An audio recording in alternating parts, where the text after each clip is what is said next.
Hello again. This is Bill Jones from Freedom's Nest. Yes, another day in Freedom's Nest. They're all good days when you're in Freedom's Nest. From my website, recapturefederalism.com. We're going to have another presentation. Today's title, very interesting subject. Origin of, quote, separation of church and state, unquote, 1848, communism. Wow, Bill, really? Yep, really.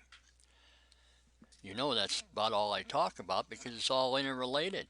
Our Constitution and being damaged.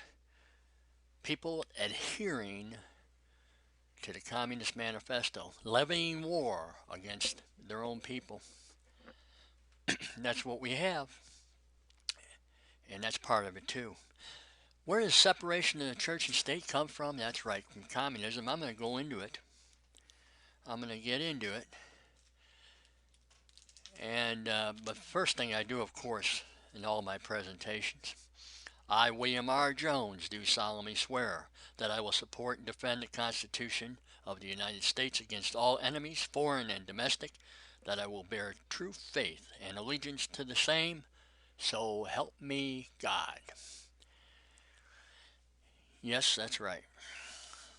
That oath. I've mentioned it before, and every time I say it, I stress this.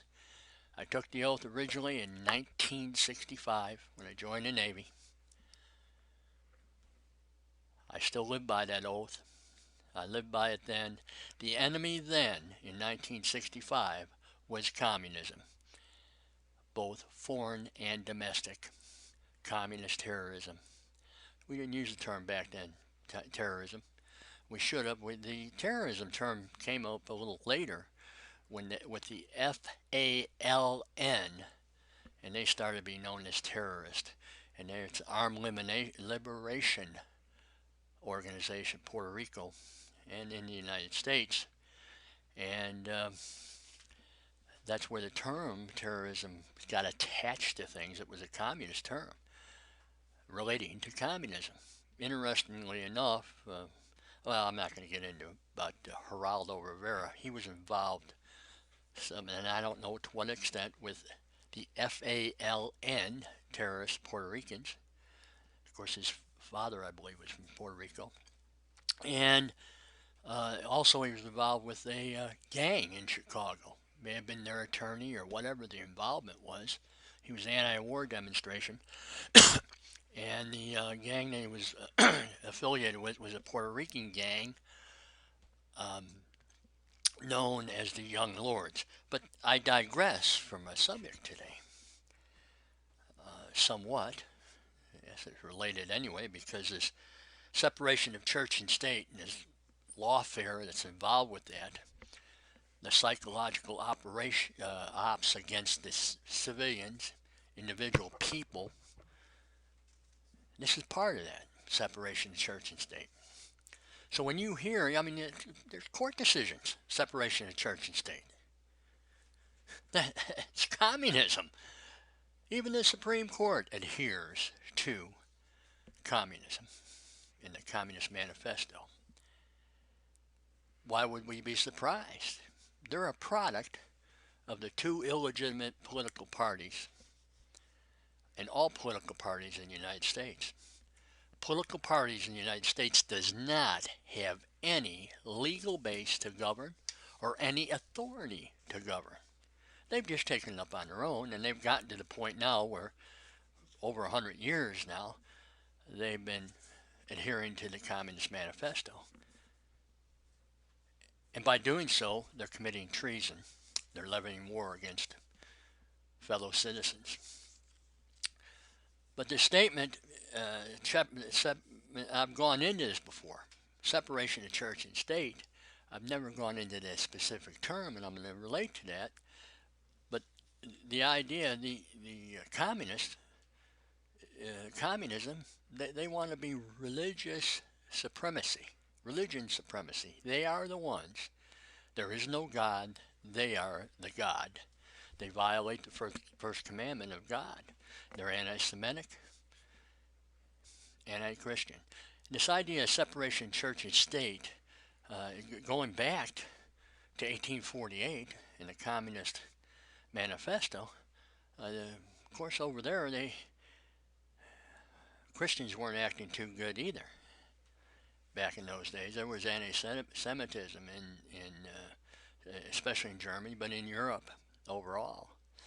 That wasn't good either. And I don't defend any of that at any time myself. But we had that. But you had Engels and Marx, and I mentioned this before, they were atheists. And I've never gone, you ought to read their biographies. They come from religious families, a tradition of Christianity, evangelical. Engels' mother was evangelical. He then had a problem with the family too.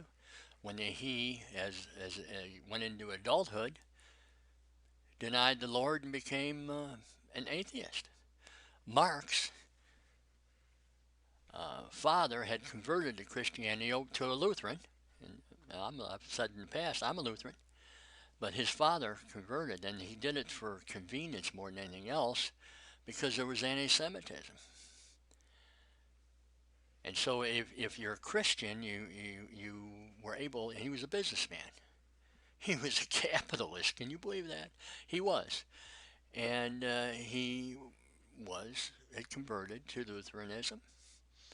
And in fact, a young child, Karl Marx, was baptized in the Lutheran Church. Of course, he would deny the Lord later on in his adulthood also and become an atheist. His mother, by the way, was a Jew. And on the maternal side of the family, there was a line of Dutch rabbis, grandfather and on down the line. There was a whole line of the Dutch rabbis on that side. He denied that too. You see, when you're an atheist, you deny Judaism and Christianity, which leads me into the quote that I use all the time, page 26, when I get to it. There are besides eternal truths such as freedom, justice, etc., that are common to all states of society. And you got to listen to this next sentence. This is what they say. But communism abolishes eternal truth. It abolishes all religion and all morality, instead of constituting them on a new basis. It therefore acts in contradiction to all past historical experience. That's right. Abolish all religion.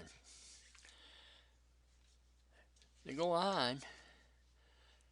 And the other big quote I use all the time, because this, and there's a lot of them in there, but it shows you where they're going, and by adhering and levying war and things all. It's specified out there. They're very proud of what they do, the communists, and also the people, Americans, who adhere to the Communist Manifesto. And this is what they're adhering to on page 26 under the section Position of Communists in Relation to the Various Existing Opposition Parties. I've quoted it before. I'm going to quote it again. I will be quoting it all the time. It is significant, because if you adhere to this next paragraph that I'm going to read, you're violating the Constitution of the United States, and you're violating laws regarding to treason, sedition, and subversive activities. But here's the small paragraph. The communists disdain to conceal their views and aims. They openly declare that their ends can be attained only by the forcible overthrow of all existing social conditions. Let the ruling classes, tremble at the communist revolution. The proletarians have nothing to lose but their chains. They have a world to win. And then in bold, working men of all countries unite. That's right. That's right. They are overthrowing the government, and they disdain to conceal their views. They are proud. They have a great deal of pride. And what is pride? The deadliest of all sins. That's correct. And of course, we go later on to page 54, which I've talked about before, where the question, 52, the question number 23, what is the attitude to the existing religions? Well, it's religious supremacy. I'm not going to read it again, but it's religious supremacy, and they want all religions, all peaceful religions, to disappear. Wow, they sound like they're extreme Muslims, don't they? Well, there's a association there because they think the same way on a lot of things. Then we go a little farther in the book. In 1848, they came out with the Communist Manifesto. They then had an open letter,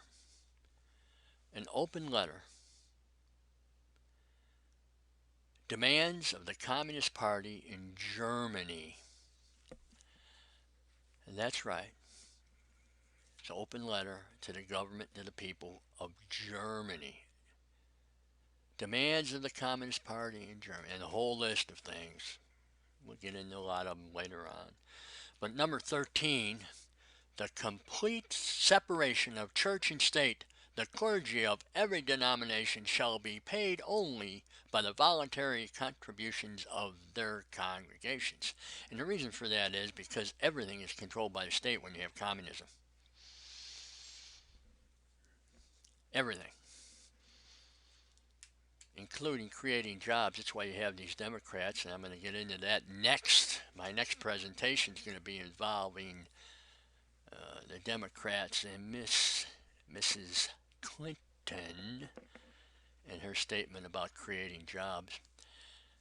But back to the separation of church and state. So you have the Democratic Party saying separation of church and state. You have people doing it. You have professors doing it. And you even have constitutional scholars. I don't know what they're drinking or smoking, but you don't ever hear them talking about the treason clause, Article 3, Section 3 of the Constitution of the United States, do you? That's treason. When you say separation of church and state, that's treason.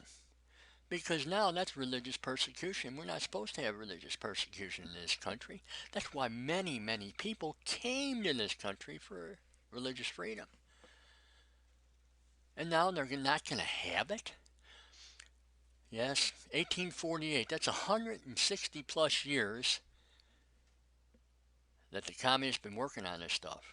And they make it seem like, normal bias. Everything is just normal. That's the way it's supposed to be. No, it's not the way it's supposed to be.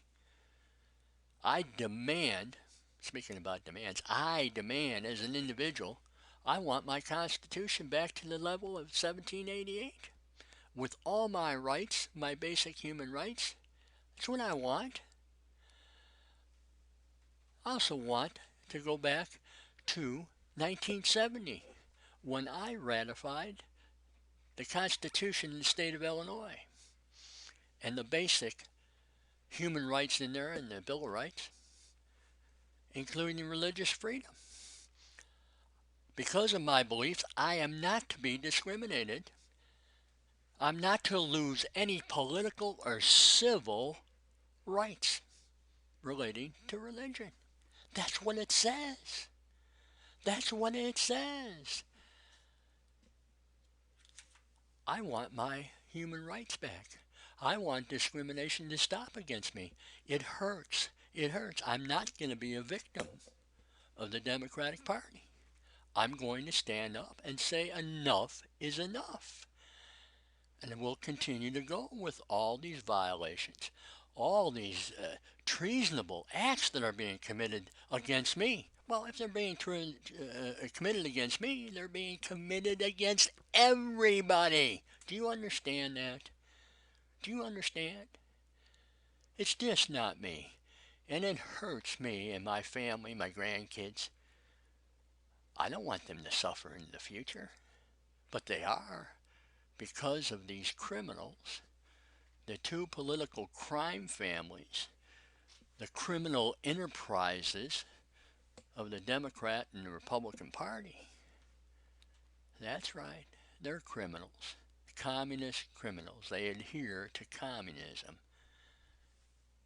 Until next time, good day.